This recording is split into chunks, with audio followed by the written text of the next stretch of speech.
16, 17, 18. Got numbers 16, 17, and 18 today. Man, I really would have more than 3, but it always be so late. Gotta get up early.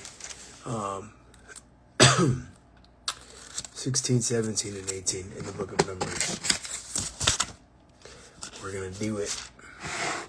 God bless everybody. God bless. God bless. So, book of Numbers. 3 chapters today. We do 3 chapters minimum every day. We're making our way through the Bible. And yeah, 16. So, thank you, Father God, for providing for us today, like you've provided all other days.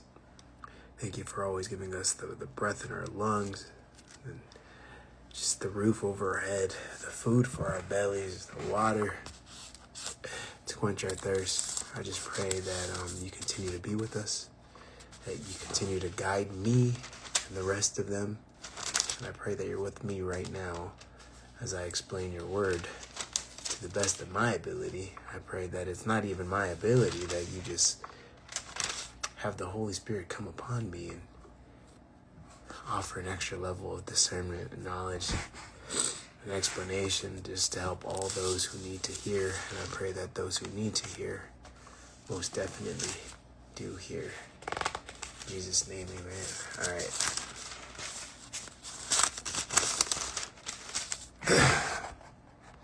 God bless. God bless. Okay. So, chapter 16, verses 1 through 50. Let's see here. 1 through 50. That'll be the whole chapter, I think. They just stuck.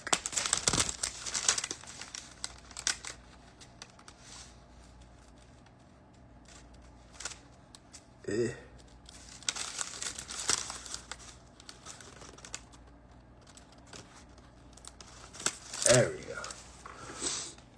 Yeah, the whole thing. All right, so 1 through 50 is about the rebellion of Korah, Dathan, and Abiram. This story heads a section concerned with demonstrating the privileges and mediatorial role of priesthood. It begins with Korah overemphasizing one truth to the exclusion of others, which is what heretics and founders of cults commonly do.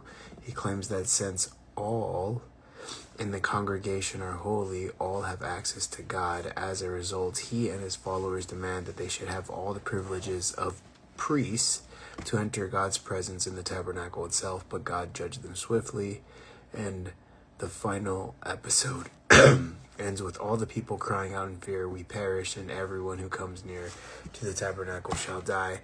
They have learned that only priests may approach the tabernacle and protects the rest of the nation from death. This is outlined in the laws of chapter 18, which explain how the tribe of Levi has a vital role, and that the tithes and sacrificial portions that they receive are a reward for their important and dangerous service. Because remember that, like, being next to the tabernacle and the ark and do all that stuff that the priests have to do, it's dangerous for them, let alone, and they're kind of like picked for the job because it's just too holy. They can't even handle being in God's presence like that.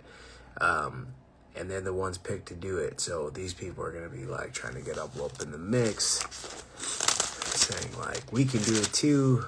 And just goes to show that they're not doing what God is telling them to do. And your life is a whole lot better when you're doing what God wants you to do. So, so in 1 through 15, verses 1 through 15 in particular, these are the complaints. After the leaders of the revolt are introduced, Korah targets his complaint against Aaron's high priesthood, and the scene switches to Dathan and Abiram, who grumble about leaving the comforts of Egypt for death in the wilderness. Verse number 1 is about Korah and to give background on it, she was a Levite from the Kohathites. They camped near the tribe of Reuben, from which other leaders, Dathan, Abiram, and On, came. This could explain their collaboration on. These were not mentioned later in the story. Okay, so so the verse. Now Korah, the son of, I don't know why I was thinking Korah was a woman's name in my head every time. It's probably because I'm a nerd and I read, what's it called? I watched The Legend of Korra, the Avatar. But yeah, Korah, a man. From the Kohathites, son of Ishar, son of Kohath, son of Levi, and Dathan, and Abiram, the son of Eliab, and the son of Peleth, the sons of Reuben, took men, and they rose up before Moses with a number of people of Israel, 250 of the congregation, from the assembly, well-known men. So that's just giving a little background to get into it. So the claims, verse 3 on chapter 16, is the claim that all are holy could be based on the repeated call in the law to be holy. But the ethical holiness is not identical with priestly holiness, which confers that the right to approach God in the offering of sacrifice and incense. When the Kohathites claim that Moses and Aaron exalt themselves, they show that they have missed the point, not understanding that priesthood is a matter of God's own appointment. And there's this big problem that happens a lot with the Israelites, and they're trying to do all these things themselves, but it's not about what you can do yourselves. Following the law is not about what you can do. Following the law is about what you can't do in obedience to God. So, let's see. We're going to read up to verse 8.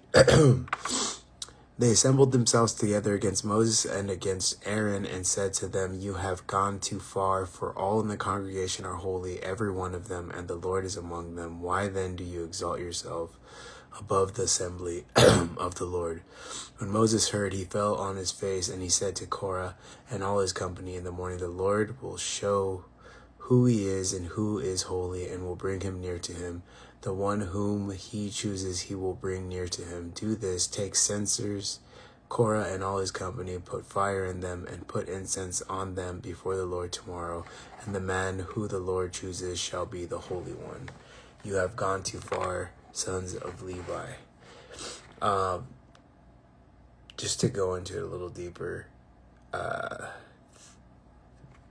people have this problem, and it's what they are right now. They want to have what other people have, and God puts you in the situation you're supposed to be in. He puts you in the circumstances that you're meant to be in. You're not meant to have the same stuff as your neighbors. You know, you guys are different people on different paths. Well, like, different paths as in not necessarily the destination, but just how you're going to get there. You know, you got your own road that you're going to take. And, yeah, I mean, it's just people have a problem with that. They see that these priests are the holy ones, and they get to do this, this, and this, and be right next to God, and they want to do it. But, you know, it's not meant for them. It's not the job they were picked. Some people be hating because their neighbor has a nice car, or their friend has a bigger house than them. Kind of similar thing. Okay, so then verses 8 through 11, the Levites already enjoy great privileges in serving in the tabernacle, so they should not seek the priesthood also. So let's see. Okay. And Moses said to Korah, "Hear now, your sons of Levi, is it too small a thing for you that the God of Israel has separated you from the congregation of Israel to bring you near to himself, to do service in the tabernacle of the Lord, and to stand before the congregation to minister to them, and that he has brought you near him and all your brothers, the sons of Levi, with you, and would you seek the priesthood also? So, therefore, it is against the Lord that you and all your company have gathered together. What is Aaron that you grumble against him?" Now, verses 12 through 15.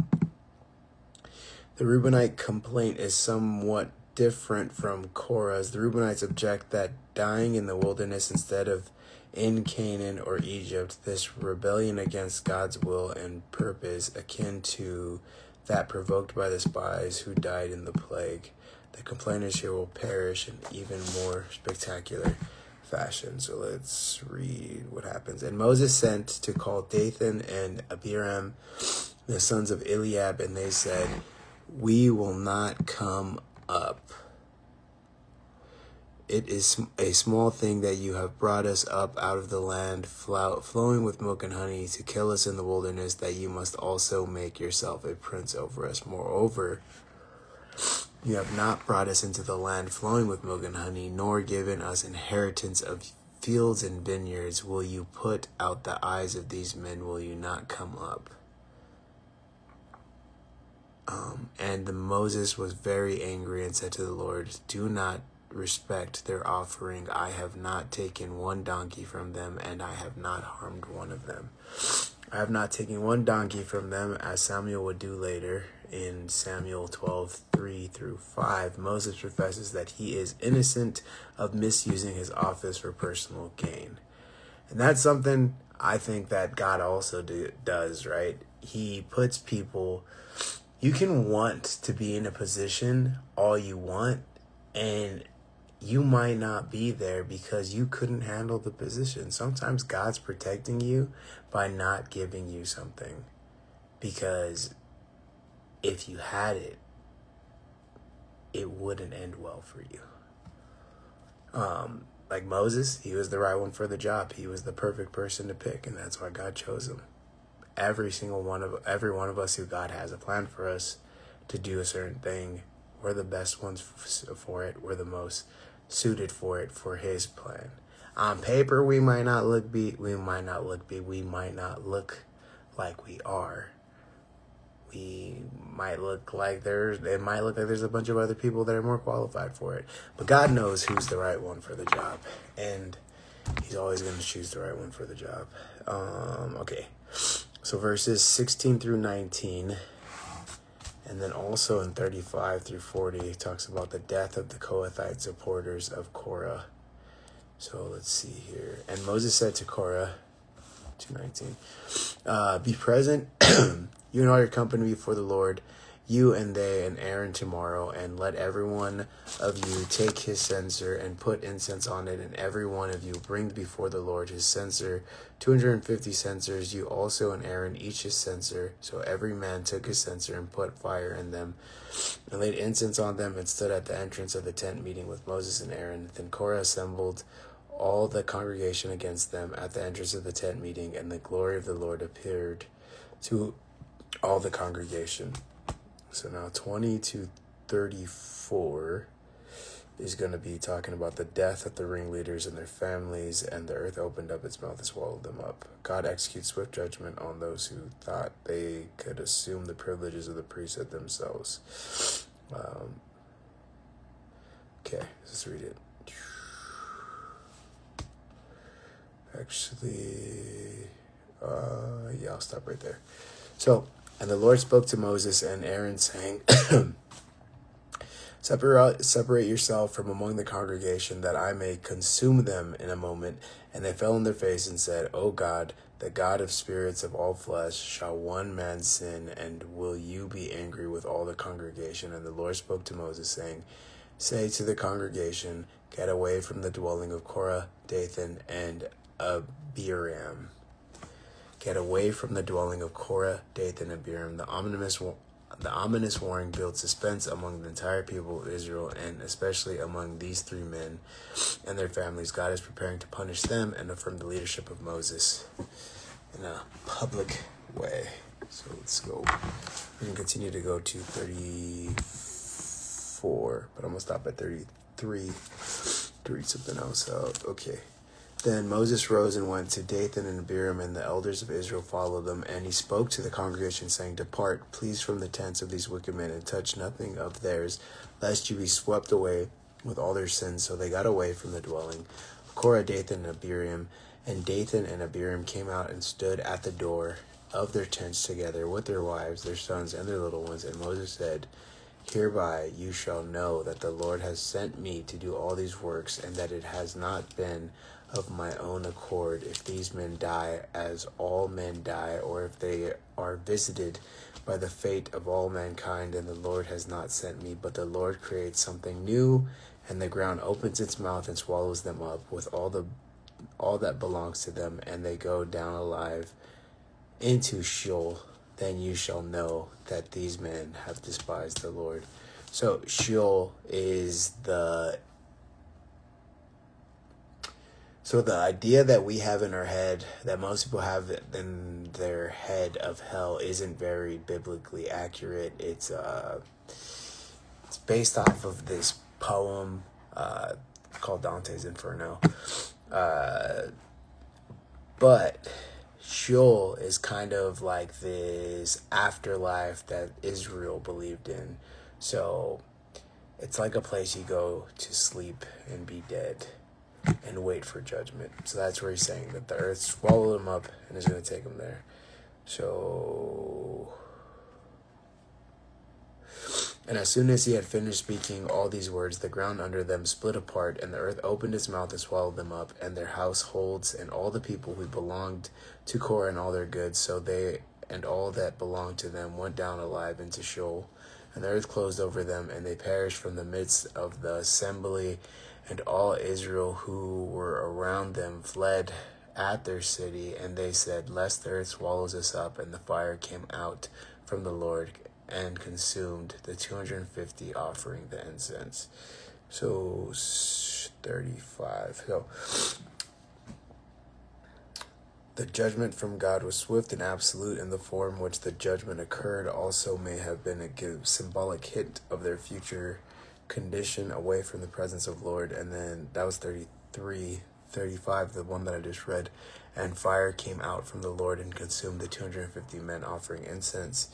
It's saying that God brings swift judgment, showing that no one should presume to come before his presence without God's authorization with regards to believers in the new covenant. And then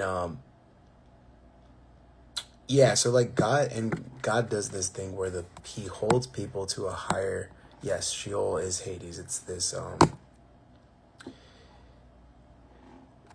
it's the Israeli equivalent of, the words are all kind of used interchangeably with hell, along with Gehenna and Tartarus.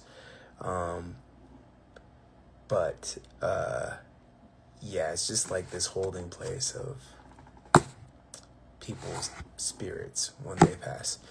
What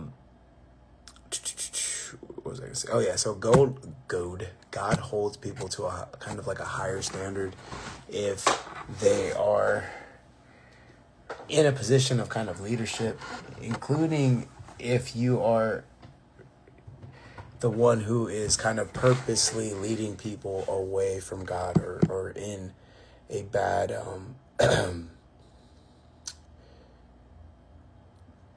what am I trying to say? Like, not in a bad situation, but if you're someone who is knowingly leading people away from God, or going to corrupt the group, because the Israelis, and I think most people in general, are pretty easy. Like they use the term NPC, or sheep. Like, they're just easily kind of manipulated. Unfortunately, people just kind of go along with things, and they don't really put their foot down and stop. Like, the people are easily manipulated. So if you are someone who is being the manipulator, you are kind of punished even more so than the person who's doing something and being manipulated. Even though you're doing the thing that even if you're being manipulated and doing something you're not supposed to, like, you are going to be punished for that. But the guy manipulating you and making you do those things are punished even worse. So let's continue to read. Then the Lord spoke to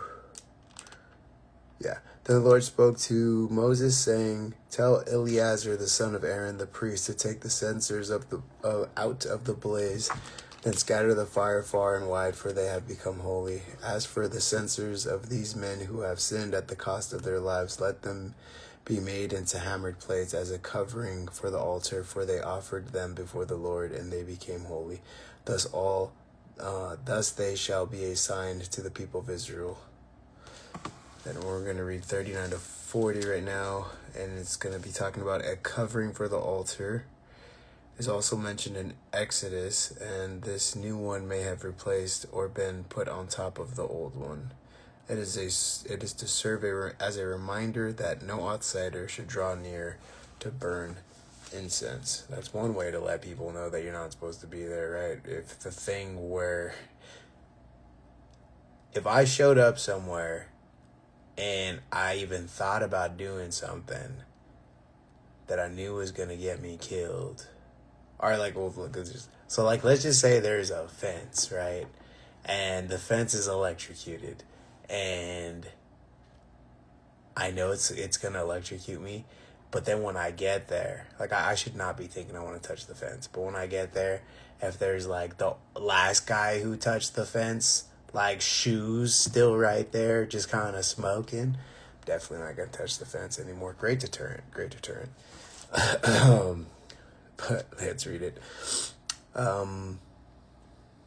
So Eleazar the priest took the bronze censers which those who were burned had offered, and they were hammered out as a covering for the altar, to be a reminder of the people of Israel, so that no outsider who is not of the descendants of Aaron should draw near to burn incense before the Lord, lest he become like Korah and his company, as the Lord said to him through Moses. Now 41 through 50, to end this chapter, is going to be talking about the judgment averted by Aaron. If the previous episode showed that non-priests offering incense provoked divine judgment, then this one shows that priests are indeed appointed to minister atonement. The plague provoked by the protest of all the congregation was stopped by Aaron holding a censer and standing between the dead and the living. So let's read it. But the next day, all the congregation of the people of Israel grumbled against Moses and against Aaron, saying, "You have killed the people of the Lord." And when the congregation had assembled against Moses and against Aaron, they turned toward the tent of meeting, and behold, the cloud covered it, and the glory of the Lord appeared. And Moses and Aaron came to the front of the tent of the meeting, and the Lord spoke to Moses, saying, "Get away from the midst of the congregation, that I may consume them in a moment." And they fell on their faces, and Moses said to Aaron, "Take your censer and put the fire on it from the altar, and lay incense on it, and carry it quickly into the congregation, and make atonement for them. For wrath has gone out from the Lord, the plague has begun." So Aaron took it as Moses said, and ran into the midst of the assembly, and behold, the plague had already begun among the people. And he put out the incense and made atonement for the people, and he stood between the dead and the living, and the plague was stopped. Now those who died of the plague were 14,700, besides those who died in the affair of Korah. And Aaron returned to Moses at the entrance of the tent of meeting when the plague was stopped. That's one thing. Good night, Gabe. The Lord bless you. Follow hard after him in love and truth. Amen. Only person to follow should be God. Nobody else worth following. Not even me. If you're over here trying to follow me, you're going in the wrong direction, man. Look right past me and look at Jesus, because he ain't going to steer you wrong. I am only human. I make mistakes. I try to do my best, but I fall extremely short of the glory of God every single time.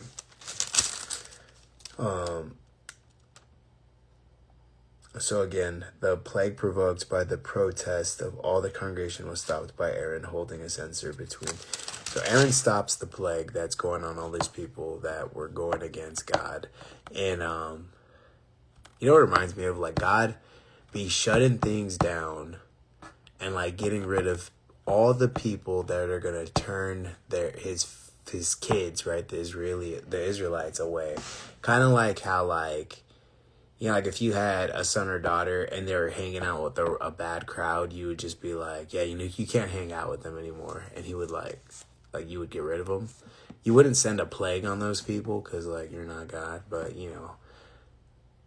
you find a way to be like, okay, you guys are over here. You guys are separated from me. You can't be over there. I don't want you around my kids anymore. That's basically what God's doing.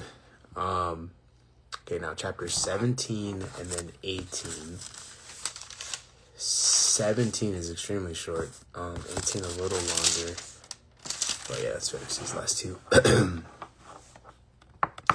So, verses 1 through 13 are about Aaron's blossoming staff. The experiment is a symbolic reenactment of the core episode, which showed who had the right to approach God. The chief of each tribe put his staff in front of the ark for a night to see what happened to it. Nothing happened to the staffs except for Aaron's, which produced blossoms and bore ripe almonds overnight.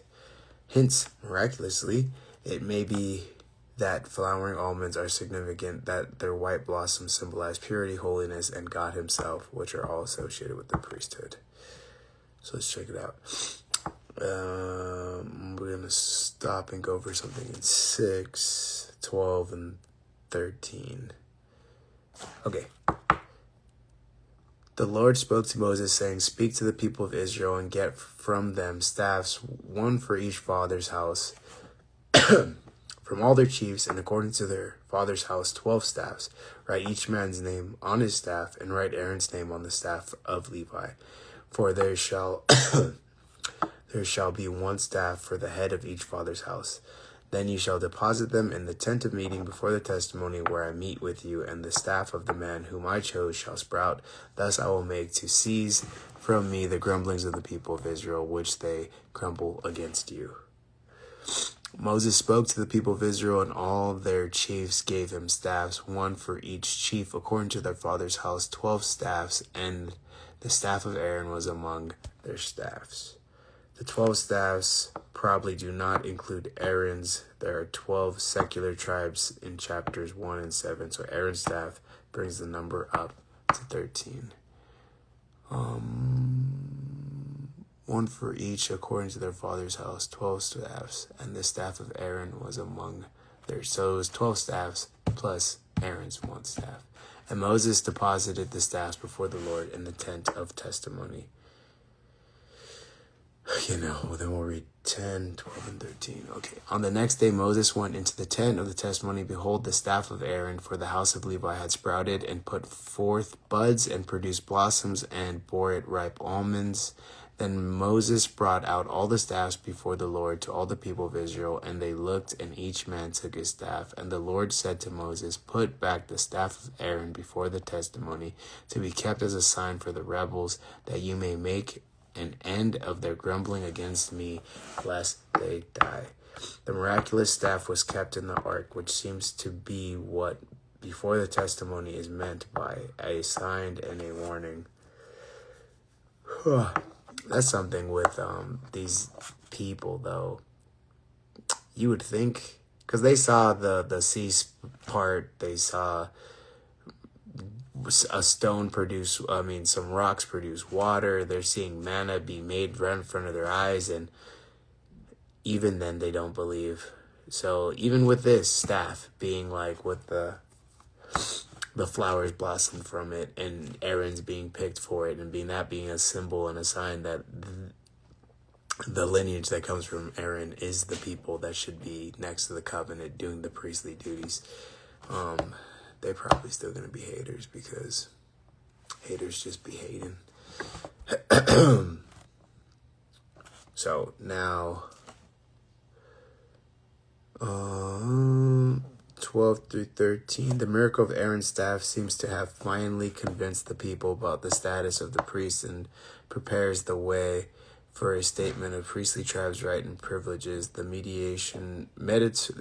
mediatorial role of the Aaronian high priest foreshadow that even the greater role of Christ, the ultimate high priest. Okay, so the people of Israel said to Moses, "Behold, we perish, we are undone, we are all undone. Everyone who comes near to the tabernacle of the Lord shall die.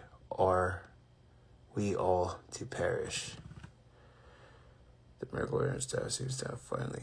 Again, and the people of Israel said to Moses, so the people of Israel are telling Moses, behold, we perish, we are undone, we are all undone. So they are. They're finally saying, we get it. We're not supposed to be over there. Let's see if that just stays true.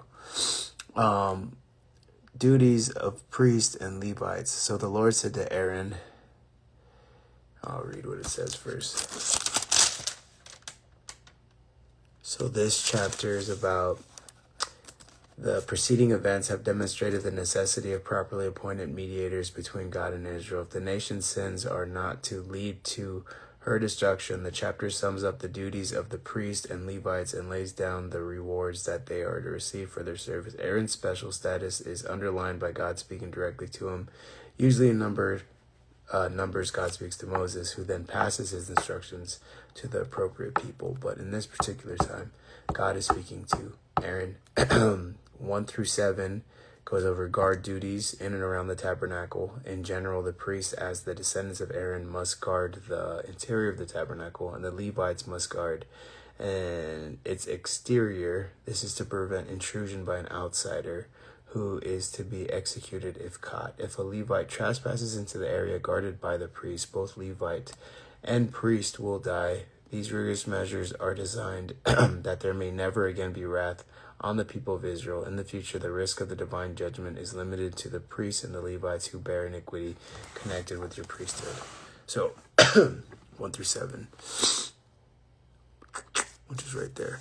So the Lord said to Aaron, you and your sons and your father's house with you shall bear iniquity connected with the sanctuary, and you and your sons with you shall bear iniquity connected with your priesthood. And with you bring your brothers also the tribe of Levi and the tribe of your father, that they may join you and minister to you while you and your sons with you are before the tent of the testimony.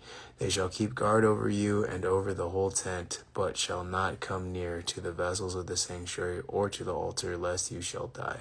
They shall join you and keep guard over the tent of meeting for all the services of the tent, and no outsider shall come near you, and you shall keep guard over the sanctuary and over the altar, that they may never again be wrath on the people of Israel. And behold, I have taken your brothers, the Levites, from among the people of Israel. They are a gift to you, given to the Lord, to the service of the tent of meeting, and you and your sons with you shall guard your priesthood for all that concerns the altar, and that it is within the veil, and you shall serve. I give your priesthood as a gift, and any outsider who comes near shall be put to death. What version am I using? I'm using the ESV currently.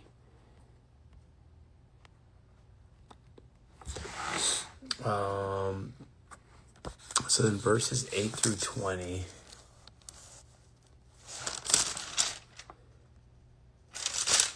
is about the priest's income. The income of the priest is derived from sacrifices and similar offerings. Most of the privileges listed here are mentioned elsewhere in the law, but here the rights are all brought together. First, there are the parts of those sacrifices that only priests could eat, the cereal, sin, and guilt offerings. Second are those sacrifices that other offerings that all. Second are those sacrifices and other offerings that all clean members of priestly families could eat. These include parts of the peace offering, first fruits of the harvest, and firstborn animals. Firstborn humans and unclean animals cannot be sacrificed, but instead must be redeemed. That means the parents must give 5 shekels for their firstborn son. Okay, so let's get into this part. And then I'm going to break something down in the 19th verse. And then we'll be almost done. We got a page left. Okay.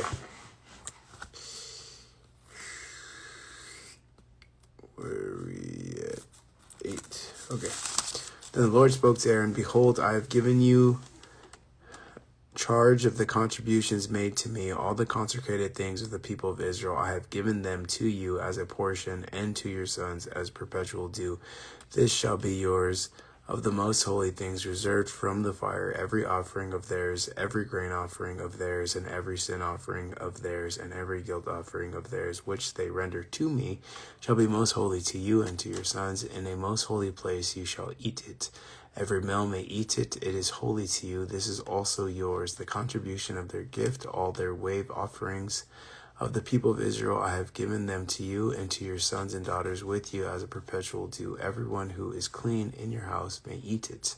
All the best of the oil and all the best of the wine and the grain, the first fruits of what they give to the Lord, I give to you.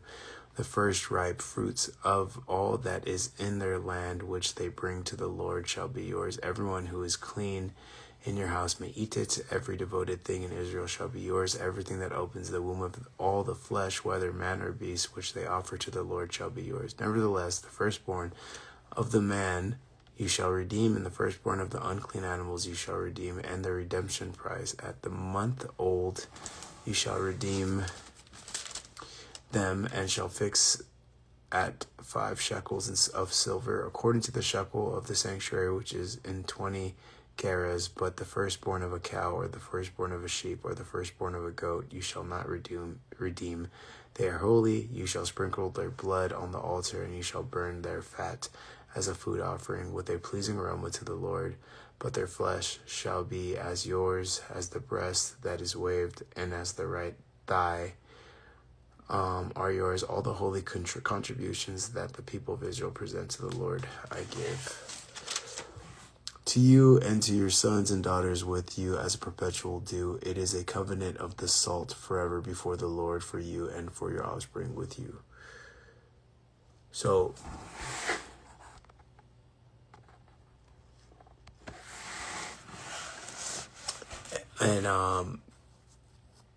so that's like just God going over how everyone who is a priest and of that, like, that group of people that are taking care of him and like moving his the like tabernacle and all that stuff, the basically like what you would think of today as the church, how the church is being provided for. And the church is being provided for by not like just getting a bunch of money for jobs that they're doing. They're being paid for by like the congregation, taking care of the congregation, being fed by the congregation, food, fruit, grains, everything, because they're handling all the atonement and blessing, or not, well, yeah, blessings, and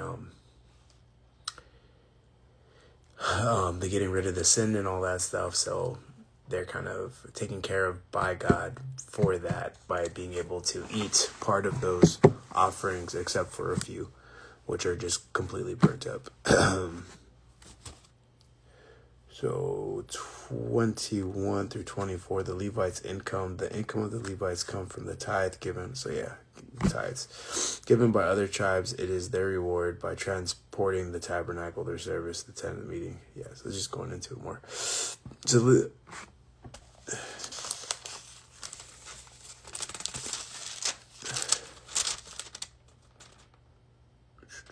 make sure, yeah, because there's the priest and then there's the rest of the Levites, and then they are almost like the priest's assistants. But I'll go ahead. So to the Levites I have given every tithe in Israel for an inheritance in return of their service that they do, their service in the tent of meeting, so that the people of Israel do not come near the tent of meeting, lest they bear sin and die. But the Levites shall do the service of the tent of meeting, and they shall bear their iniquity. It shall be a perpetual statute throughout your generations, and among the people of Israel they shall have no inheritance. For the tithe of the people of Israel, which they present a contribution to the Lord, I have given to the Levites for an inheritance. Therefore I have said to them that they shall have no inheritance among the people of Israel. And the Lord spoke to Moses, saying, moreover, you shall speak and say to the people, say to the Levites, when you take from the people of Israel the tithe that I have given you from them, from your inheritance, then you shall present a contribution from it to the Lord, a tithe for a tithe. Let's see what it says real quick. So 21 through 24, that's the Levites thing. I already said that. And then 25 to 32 to end. A tithe for a tithe. The Levites had to give a tenth of their income to the priests. Indeed, as God's representative, the priests were to receive the best tenth of the tithe. So Moreover, the Lord spoke to Moses, saying, Moreover, you shall speak and say to the Levites, when you take from the people of Israel the tithe that I have given you for your inheritance, then you shall present a contribution from it to the Lord, a tithe of a tithe. And your contribution shall be counted to you as though it were the grain of the threshing floor, and as the fullness of the winepress. So you shall also present the contribution to the Lord from all your tithes which you receive from the people of Israel, and from it you shall give it to the Lord's contribution to Aaron the priest. So the Levite, like I said, the Levites are like this, and then the priest is like an order within the Levites. And the Levites are getting taken care of by tithes, and even those tithes are being given to the actual priests. The tithes of a tithe. Yes, let's finish this. And from it you shall give the Lord's contribution to Aaron the priest. Out of all the gifts to you, you shall present every contribution due to the Lord from each of its best part is to be dedicated. Therefore you shall say to them, when you have offered from it the best of it, then the rest shall be counted to the Levites as produce of the threshing floor and as produce of the winepress. And you may eat it in any place, you and your households, for it is your reward in return for your service in the tent of meeting, and you shall bear no sin by reason of it when you have contributed the best of it, but you shall not profane the holy things of the people of Israel, lest you die. So that was chapter 18. I think, like tithes, a lot of people have a lot to say about tithes. A lot of modern churches argue that tithes are biblical. I know we just read about them, that we are, they're tithing is part of the Bible, that you would have to tithe. I don't know if they necessarily have to be a tenth, of what you're doing. I think it's more so kind of like whatever you're feeling, you can, not like whatever you're feeling you can give up, but you should be tithing not because God's like ordering you to do it and you're scared what happens if he's ordering you to do it or not, but you should be tithing because you want to help the people that are kind of don't have another job, like their job is to take care of the church, or like do the churchly duties as priests and all that. So like you just shoot them extra bread because you want them to be successful. You want them to be able to do that. You want them to be able to kind of do what they're doing and not fall apart and help people. I think a big problem kind of happens today though in mega churches where guys are like, the churches that the mega churches in particular today that are around are kind of a far cry from what church was kind of intended to be, or not intended to be, but what it was. Church was more so where you came together and started kind of talking about the word and God.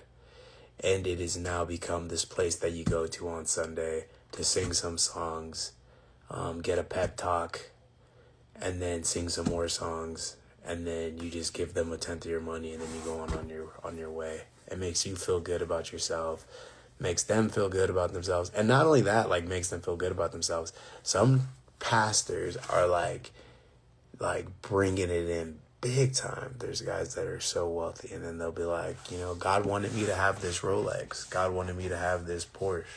God wanted me to have the private jet,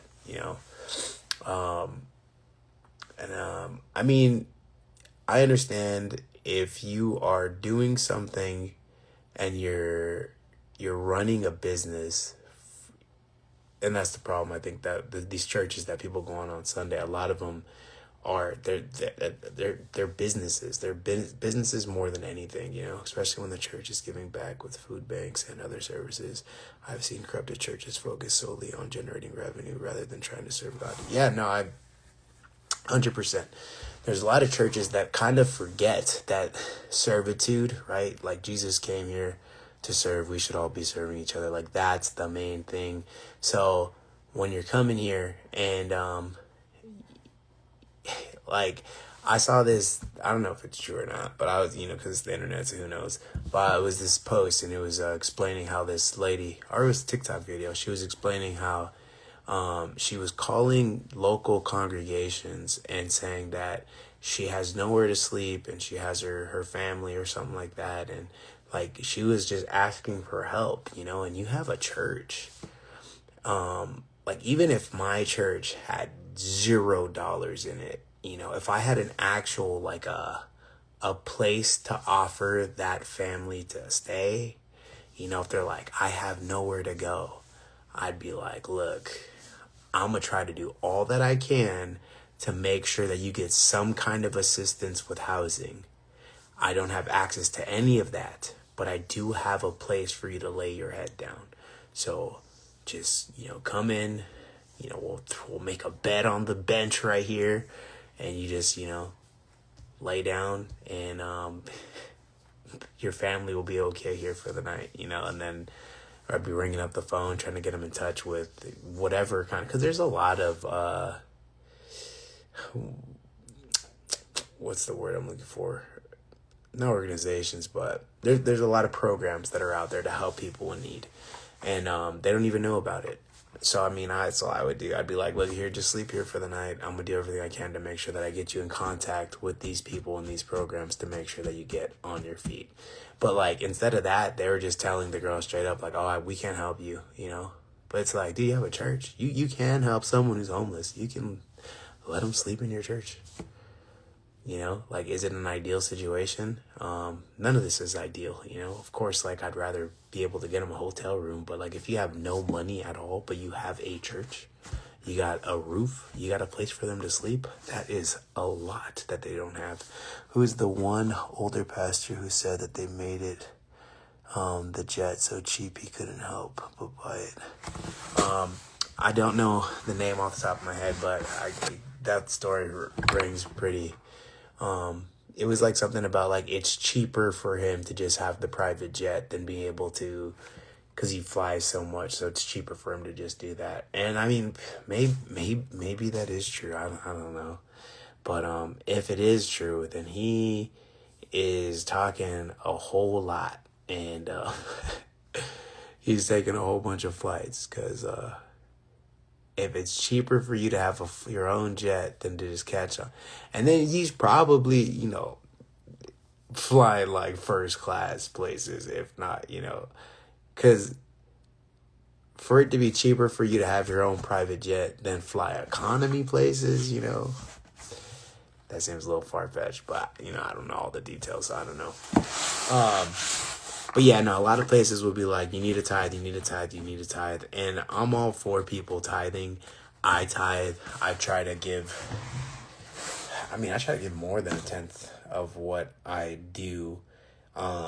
Even like when I started my own little clothing line, I made that thing so I can take the proceeds from that and have it allow me to help more people than just, because I was using like my tithe money to help people too, because I figured that's what a tithe should be doing. It should be going to help the people. And I already got my congregation, or not my congregation, I got like my own ministry thing going on right now. So I was like, okay, that's going to be an act of my ministry.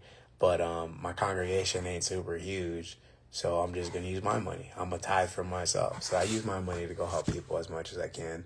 And then I was like, but, I only make so much money. So I was like, what can I do to make more money specifically to help people? And I was like, I'll just make this clothing line.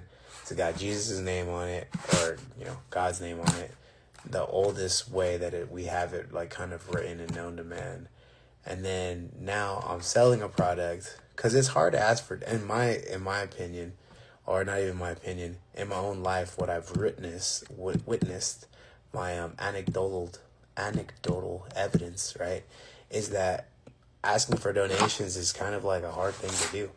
Even with the toy drives and stuff that I've done, I'm like, feel free and donate, but I really don't get a lot of donations. People don't like giving their money away. So I was like, you know what people do like, though? People like spending their money on things. So I was like, I'll create something. I'll create a product, because people are going to be more likely to buy a product than donate money, right? So if I had a $60 product, people are more likely to buy that product and give me $60 than to just donate $60 with nothing in return. So I was like, all right, I'm gonna make this product. It's gonna have God's name on it, so everyone will be wearing God's name everywhere they go, which is like just protection and blessings being bestowed upon you because you're just repping the God that you follow everywhere you go. And because who's gonna mess with you? You know, you got just repping God. And then I was like, it's gonna have a cool story. It's gonna be about fighting your demons, but obviously not about you fighting your demons, about God fighting your demons, because when you fight your demons, you get chewed up and spit back out. But when God fights your demons, when Jesus is fighting for you, he has already won. So I was like, boom, this is awesome. This all my shirts and hoodies, everything I do is gonna be about that. And so I was like, yeah, I'm gonna do that. And you know, like I've made some sales. Shout out to everybody who has bought a hoodie off me. I got more hoodies that are gonna be coming out. I'm gonna have some shirts that come out. Maybe even do a whole sweatsuit. I don't know. We'll see. But then yeah, my whole thought process is I'm gonna take that money and I'm gonna use it to help more and more people. So the bigger that gets, the more people that buy those hoodies off me, those shirts or posters, whatever I throw up on my store. I get to use that money to truly help people. So that's really cool. And I'm looking really forward to do that. God willing, because I know if God wants it, it's going to happen, that all explodes. And then I just have like a bunch of money that just to help people. Because it's like, it's what we're here to do. We're here to help each other, you know? But yeah, God bless, guys. Hopefully, kind of fell off topic on the tithing thing. But yeah, like if you got money to tithe, please tithe.